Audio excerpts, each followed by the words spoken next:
Kami dari kelompok manajemen pemasaran kelompok 11 akan mempresentasikan dari hasil kami yang mendiskusikan tentang mengevaluasi potensi dan peluang ekspor. Kami dari kelompok 11 yang beranggotakan yang pertama ada saya sendiri Septianinka Fidenispada dengan NIM 30, yang kedua ada Abdullah Hussein Ramadhani dengan NIM 45, dan yang terakhir ketiga ada Ivan Deputra dengan NIM 78. Pada pokok pembahasan kali ini yang pertama itu ada konsep keunggulan kompetitif dari produk, kemudian meliputi harga, kualitas, kemasan, serta biaya produksi. Yang kedua, di sini ada ciri-ciri pasar potensial dengan pendekatan permintaan dan penawaran. Untuk pokok pembahasan yang ketiga yaitu bagaimana ciri dan teknis menentukan ceruk pasar. Dan untuk pokok pembahasan yang terakhir yaitu ciri-ciri produk yang marketable untuk ekspor. Baik, di sini saya akan menjelaskan tentang konsep keunggulan kompetitif dari produk yang meliputi harga, kualitas, kemasan, serta biaya produksi. Keunggulan kompetitif merupakan sesuatu yang membuat produk atau jasa unggul dibandingkan dengan pilihan konsumen lainnya. Keunggulan kompetitif ini berarti suatu perusahaan yang memiliki kinerja yang lebih tinggi dari pesaingnya. Perusahaan memiliki keunggulan ketika memiliki suatu produk atau jasa yang memiliki karakter dan mutu yang baik dan berbeda dari yang lain. Yang pertama ada produk. Produk merupakan sesuatu yang dibuat atau dihasilkan untuk memenuhi suatu tujuan atau kebutuhan dan keinginan konsumen. Dan yang kedua ada harga. Harga merupakan suatu cara untuk menentukan tingkat harga yang sesuai dengan kondisi internal perusahaan dan situasi pasar yang dihadapi agar penjualan dapat berhasil sehingga perusahaan dapat meraih keuntungan serta manfaat yang diharapkan. Dan yang ketiga ada kualitas. Kualitas merupakan seberapa baik sebuah produk sesuai dengan kebutuhan spesifik dari pelanggan. Kualitas meliputi kualitas kinerja, kualitas kesesuaian, daya tahan, dan kehandalan. 4. Kemasan. Kemasan merupakan wadah pembungkus atau pelindung suatu produk untuk memberikan kemudahan dalam penggunaan, memberikan daya tarik sebagai identik produk, distribusi, informasi, dan cermin inovasi produk. Yang kelima ada biaya produksi. Biaya-biaya yang dikeluarkan atau dilakukan ketika sedang dalam proses produksi, pelaksanaan produksi dengan berproduksi pada biaya produksi yang paling minimum akan memperoleh keuntungan yang optimum dan dapat bersaing dengan harga yang lebih rendah. Di sini saya akan menjelaskan tentang ciri-ciri pasar potensial dengan pendekatan permintaan dan penawaran. Yang pertama yakni ciri-ciri dari pasar potensial merupakan sekelompok konsumen yang berminat untuk tertarik terhadap suatu produk atau barang tertentu. Konsumen tersebut memiliki pendapatan yang cukup untuk membeli suatu barang tersebut. Namun produk yang dibutuhkan oleh konsumen tersebut tidak dapat dipenuhi oleh pasar atau produsen. Lalu yang kedua yakni pendekatan permintaan. Pendekatan permintaan sendiri merupakan keadaan suatu konsumen meminta barang terhadap produsen dalam kurun waktu tertentu, atau kita bisa sebut pre-order di zaman kita sekarang. Di pendekatan permintaan ini, produsen bisa lebih mengetahui apa keinginan dari konsumen, lalu berapa jumlah yang diinginkan oleh konsumen juga. Ciri-cirinya jumlah permintaan lebih banyak tentunya. Lalu permintaan produk berasal dari konsumen yang cukup gajinya untuk membeli produk tersebut. Lalu produk yang dibutuhkan konsumen belum terpenuhi oleh konsumen oleh produsen. Lalu yang ketiga ada pendekatan penawaran. Pendekatan penawaran ini barang atau produk sudah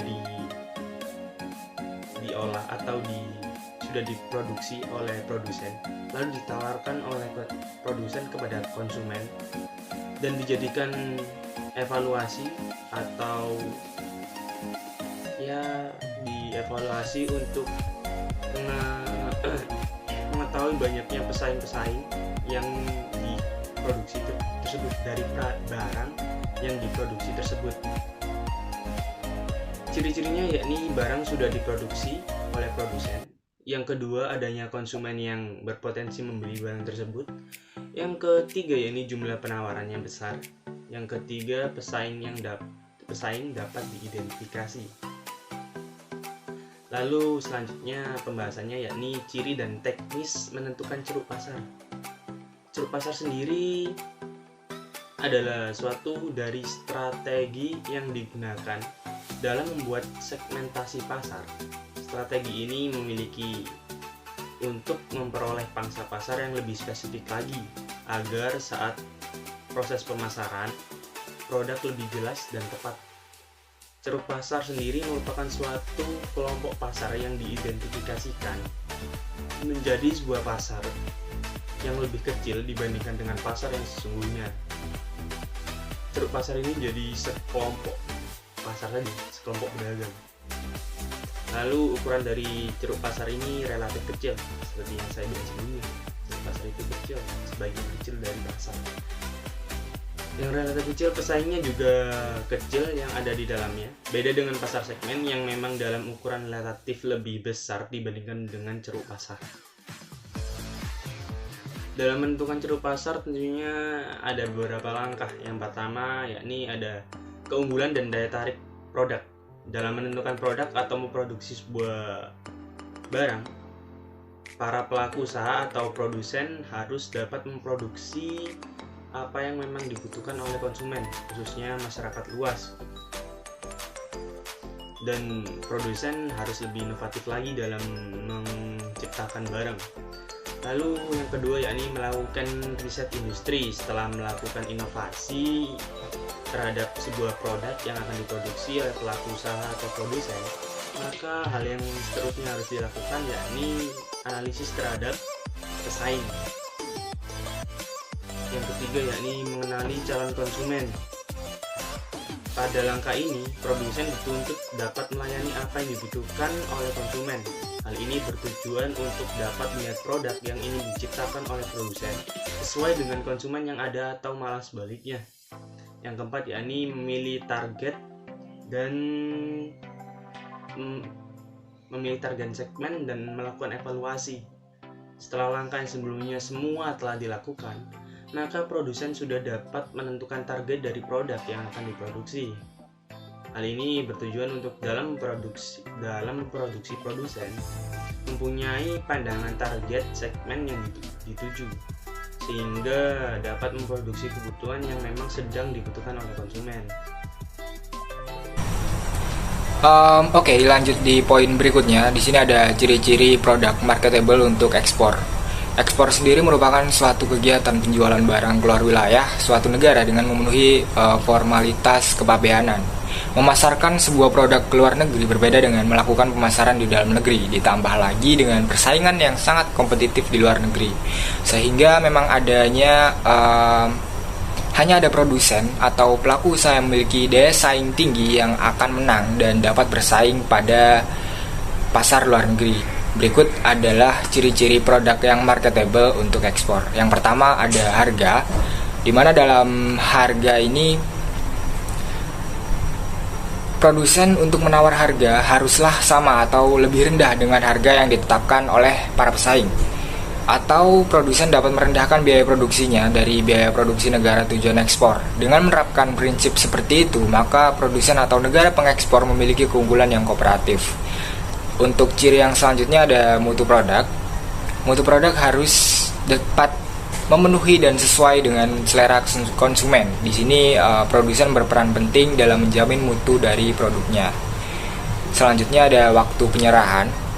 Dalam waktu penyerahan ini harus sesuai dengan situasi dan kondisi pasaran di negara tujuan. Keterlambatan pengapalan dan penyerahan barang dapat berakibat fatal karena memungkinkan produk tersebut tidak lagi dipasarkan, yang akhirnya dapat mengurangi selera dan permintaan akan produk. Dan ada beberapa ciri lainnya seperti produk limited, yaitu produk yang terbatas cenderung memiliki daya tarik bagi konsumen. Apabila jika di negara pengimpor barang tersebut langka, maka produk tersebut memiliki potensi untuk diekspor. Dan untuk ciri yang terakhir, di sini ada produk yang memiliki banyak permintaan. Misalnya kelangkaan suatu produk di suatu negara yang mengimpor barang tersebut. Hal ini bisa menjadi peluang besar bagi negara eksportir untuk memenuhi kebutuhan tersebut. Jadi produk marketable untuk ekspor ini harus dapat memenuhi kriteria persaingan internasional dan juga inovasi dan kreativitas yang tinggi serta memenuhi barang ekspor yang telah ditetapkan pemerintah. Lanjut ke studi kasus, kelompok kami mengambil studi kasus tentang kajian potensi dari peluang tentang ekspor rotan di Indonesia. Kayu rotan ini sebagai bahan baku untuk produk jadi berupa mebel atau furniture, barang-barang rumah tangga lainnya, serta berbagai kerajinan tangan. Rotan mempunyai beberapa kelebihan jika dibandingkan dengan bahan baku yang lain.